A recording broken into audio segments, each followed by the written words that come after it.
News broadcast from myself, Andrew Edge, from Cheshire North West Reform Branch here up near up in Ellesmere Port. I'm bringing you obviously the latest news stories I've got, and obviously I'll try and bring you some of the localist ones as well. So, hello and welcome to anyone who's looking to join the fun of what I will bring you today. But first of all, just making sure everything is obviously set up. Hold on, sign in here so I can see your comments. Just give me a moment.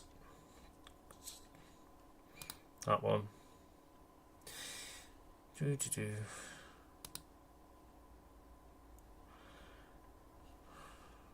You always have to sign in. So I want to make sure TikTok's the main one for me, comments, because obviously more people tend to view on TikTok than they do any of the other ones.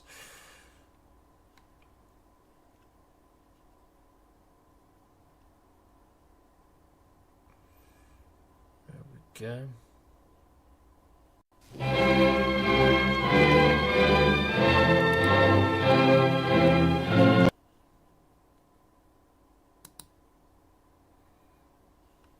Okay, so that should now be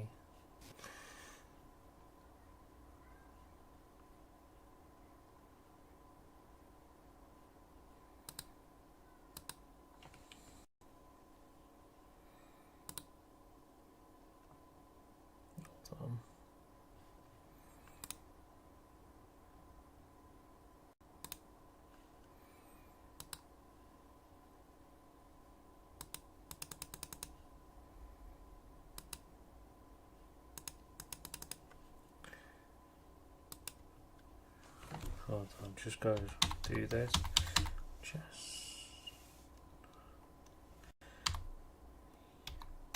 port. Hold on, just make sure I got the email address right. Nightmare this.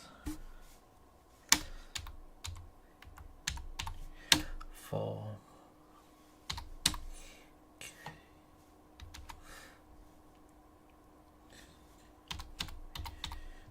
mail.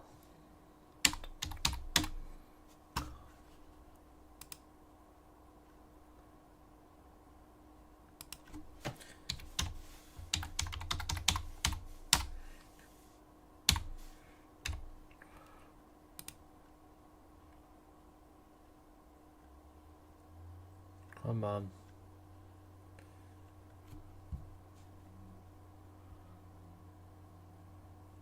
Yes, that's just that.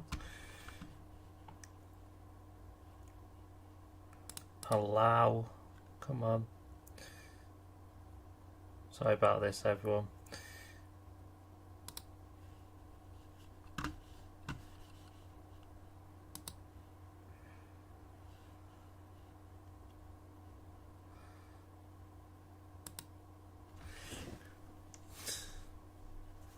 Technology can always be a nightmare.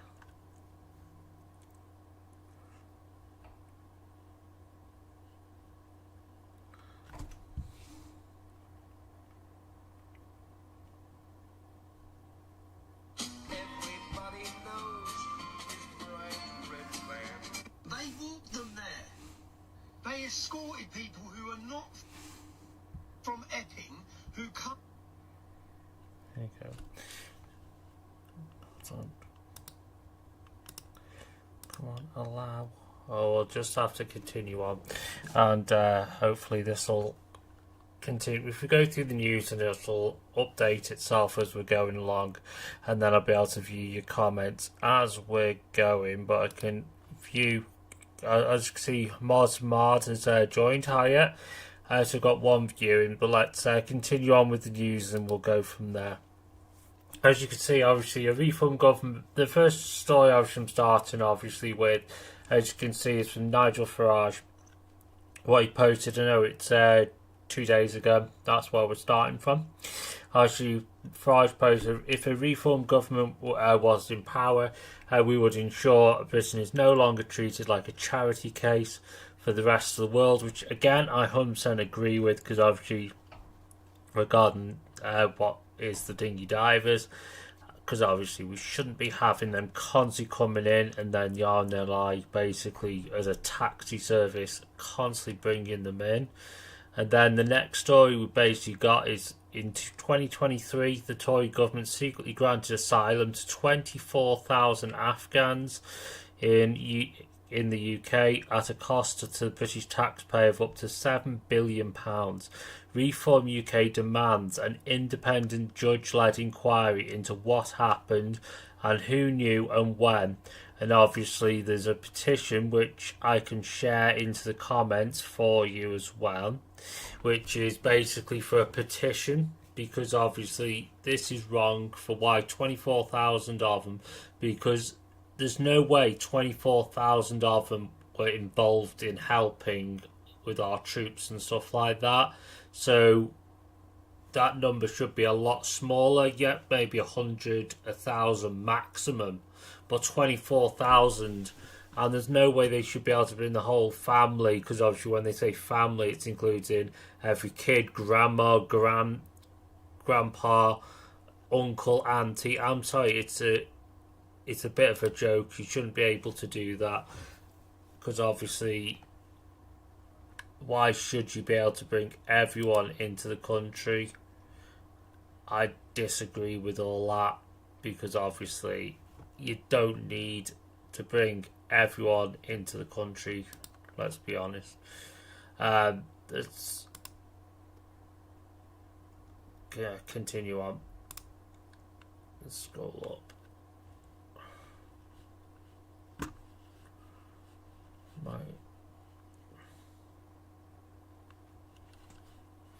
Right. Again, what's going on? Sorry about this. It's confused. Yeah.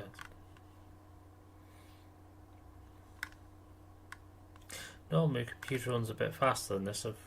It seems to be whether I've got an internet issue or what. I'm not sure. But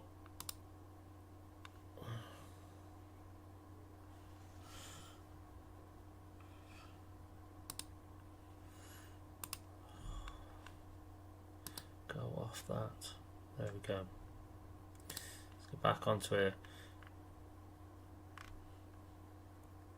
A few of these I'm going to try and play the videos for you as well, because obviously there was, because obviously, as you know, we have done quite well with the Kent County Council. Obviously this is where we are ready to get to work. If it'll play. If not,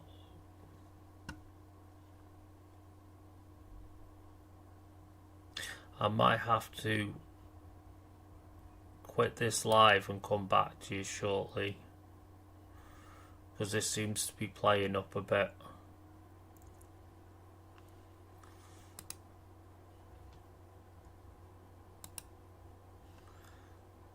And I'm not sure why. Hold on. Once I've got it signed in here, maybe that'll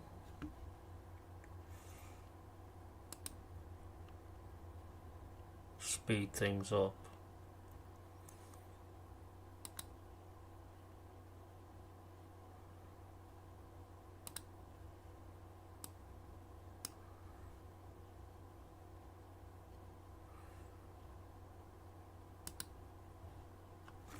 Hold on, if I try and use the QR code, that might make it a bit quicker. Hold on.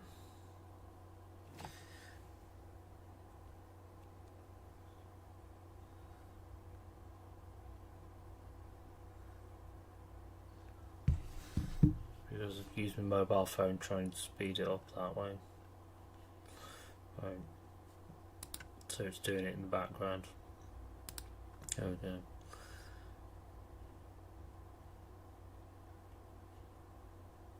Take that off mute.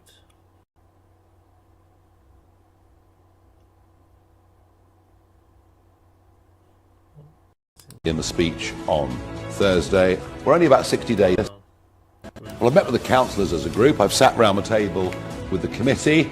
I knew some of them anyway, but been introduced to the roles that they've got, and they've got a big get-together this Thursday, full meeting of Kent County Council, and Lyndon, our leader's got a whole list of savings that she's going to read out in the speech on Thursday. We're only about 60 days into this. Clearly they are getting their feet under the table. Clearly they are beginning to appreciate just how difficult in some ways it's going to be. But I did get a good sense of unity, a good sense of purpose, and one or two very positive ideas. So, yeah, I'm pleased.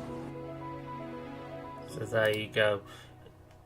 Because obviously that's where Well, I've met with the councillors as a group.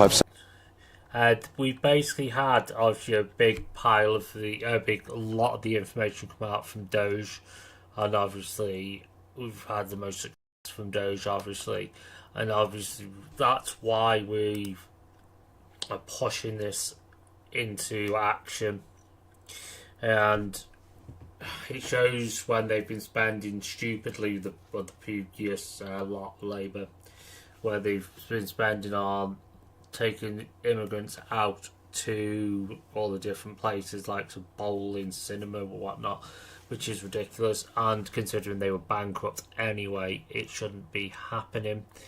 Obviously, there's this that Richard Tice has done as well, which I've had a quick look into. I'm quite interested in as well, because he's written today to the bosses of Octopus, Centrica, RWE, SSE Renewable, Ørsted, Scottish Power, Equinor and Vattenfall, notifying them of political risks of any bids for this year's AR7, which, as he puts, net stupid zeros, ruining our countryside and the economy. Reform intends to stop it, which again I do agree with, because obviously we need to get ahead of all this and get it stopped.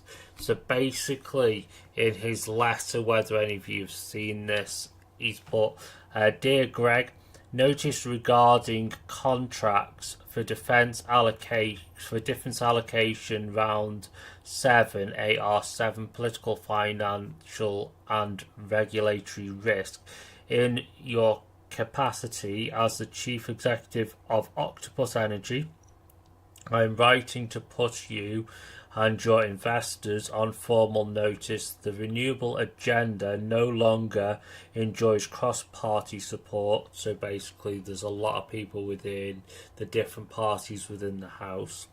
As a result of potential participation in the UK government's upcoming contracts for difference allocation round 7 of the AR7 and any future auctions based on Clean Power 2030 framework carries significant political, financial and regulatory risk for their shareholders. The Clean Power 2030 targets are not deliverable without imposing intolerable costs on taxpayers, households and manufacturers and the broader economy. So basically, PUT is going to rise your household bills to an enormous level, and obviously that's what this is basically us trying to do, stop it, because then obviously it's like that agreement says here, Reform UK is now leading in national opinion polls, which a lot of you will have seen, and a future government led by Nigel is now more likely than not. We intend to win the next election, which is what we all want, and if elected, or if we hold the balance of power, we will immediately reassess all net zero related commitments. Basically, we're going to get rid of the targets, because you even look at HSBC, they've scrapped their target because they've realised it's pointless. We will prioritise cost, reliability and security of supply over spurious decarbonisation targets, because again these targets are just ridiculous. Because you look at Ed Miliband, he's just splurging money up the wall for no reason. And then I should put, let me be clear, if you enter bids in AR7, you do so at your own risk. the political consensus that has been sheltered in your industry for nearly 2 years, nearly 2 decades, is fracturing. Reform UK will not be bound by the assumptions or commitments of this failing Labour government. And then I was going on to a bit about Donald Trump, as we have seen President Donald Trump in the United States and the 2016 Brexit referendum, the era of unquestioned liberal progressive orthodoxy across the Western Hemisphere is over. Prospective investors in the UK net zero economy would be wise to take note. So again, it's not, because our economy, we're not basically much into obviously emitting much carbon, so it doesn't affect. It's China is where you need to do it. Then obviously next door you've got is the national scandal. 7 billion taxpayers' money has been spent importing 24,000 Afghans. Again, it's back into this, but this is Sarah Pochin's comment on it. And then again, this is our local MP here in Runcorn. She's a fantastic politician. So again, I'll let you hear what she has to say. This time under the last. Today we've heard about yet another national scandal, this time under the last Conservative government. They've not put the British people first. They have let in 24,000 Afghan migrants with no vetting, no security checks, no terrorist checks at all. So the safety risk, again, to the people of this country is enormous, and it's cost you, the taxpayer, £7 billion. If you want to get to the truth of this, sign our petition. The link's below. There you go. And as I say, today we've heard about yet another national scandal, this time under the last. And I will put the link, as I say, see if we can get that link now to you before I forget, because I tend to. Because if I can get you the link now.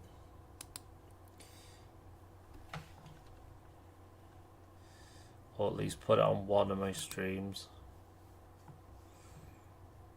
Then at least it's there, even if it's just on YouTube or the. There we go.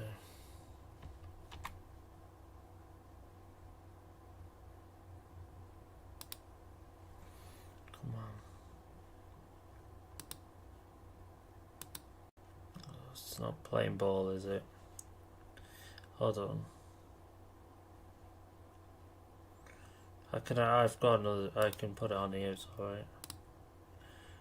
Put it on the TikTok.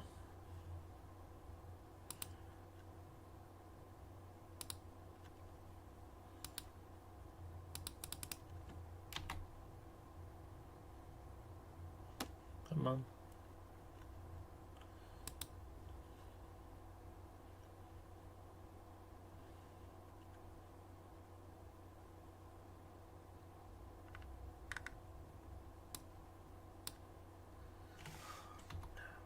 That's not what I wanted.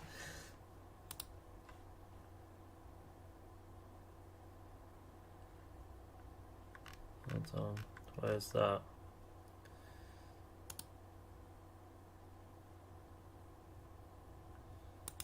Copy link. There we go. Link now, don't worry.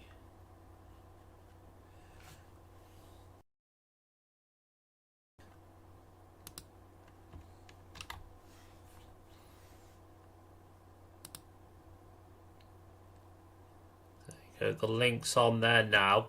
So obviously if you want to sign that petition, please do so.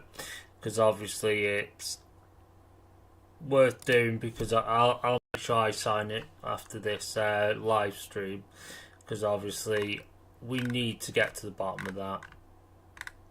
Again, already potential terrorists are coming into the UK from Afghanistan. Refugee status needs very careful thought. It's because obviously there's the other side of which we brought up on GB News the other day, which is the Afghanistan people are more likely to cause rape to women, which is 22%, whereas British people are 1%, so there's a huge statistical difference. And obviously there's man on UK's no-fly watch list is airlifted from Kabul to Birmingham. Also, that's brilliant, isn't it? All about back in 2020, August 23. You just re-highlighted it, that obviously we do things like that. Robert Jenrick, welcoming Afghan refugees is national project. We want to ensure long-term interaction, which is a two-way street. How is it a two-way street? Because they're not exactly going back, are they? And then consistency is key. Already potential. Yeah, that's that. I linked that again. And then obviously Zai Yusuf Jenrick went to ground for 30 hours, and all he could muster was a mother of all lies. He claims parliamentary privilege is not unlimited. I was bound by the Official Secrets Act. This is a lie. Parliamentary privilege is absolute. In fact, it exists for situations exactly. Which, again, we need to get to the bottom of it. Otherwise, it's just never going to disappear. People are going to find out. And again, there's the other story where Labour now want to lower the voting age and to 16, 17-year-olds. Most 16, 17-year-olds don't have the proper IQ level to vote, because a lot of them don't know what's going on at that age. I don't think it was right to do so, but then obviously I do hope Nigel Farage is right when he's saying Labour may not have the outcome they were looking for. I do hope, obviously, when he's saying that, he's meaning we do get a fair chunk of the youngsters to vote for us. From a former leader of the House, he knows the rules better. Jacob Rees-Mogg, peers are not bound by super injunction when speaking in the chamber. They have an absolute privilege of free speech, and what they say can then be reported. So that's good news. And then obviously you've got the Telegraph. Unemployment hits a 4-year high, surprise, surprise, in the wake of Reeves' tax raid. That's no surprise with her, let's be honest. We've had 3 more elected. Councillor Stephen Ridley for Dartford Borough Council in Maypole Leighton Cross Ward. And then you've got Councillor Sam Jornet, that's in St Martin's Ward, Basildon Borough Council. And then Councillor James Butchin, and that's Stonehouse Ward, Dartford Borough Council again. So again, 3 more. This is more success for ourselves. So again, we're doing excellent with everything we're doing. The party is just getting bigger and better by the day. So again, a big round of applause to everyone. That's all I can say. Obviously, I'm sorry for the technical faults I seem to be having today. I need to look into what's going on and then try and get that sorted for the next one, because whether it's TikTok having issues, I'm not sure, but we'll see. I'll try and get that sorted for the next one. But I'll love you and leave you, because obviously we do what we can. But again, please keep supporting us and the channel and Reform, and we'll keep up the good fight and hopefully win power in a few years' time.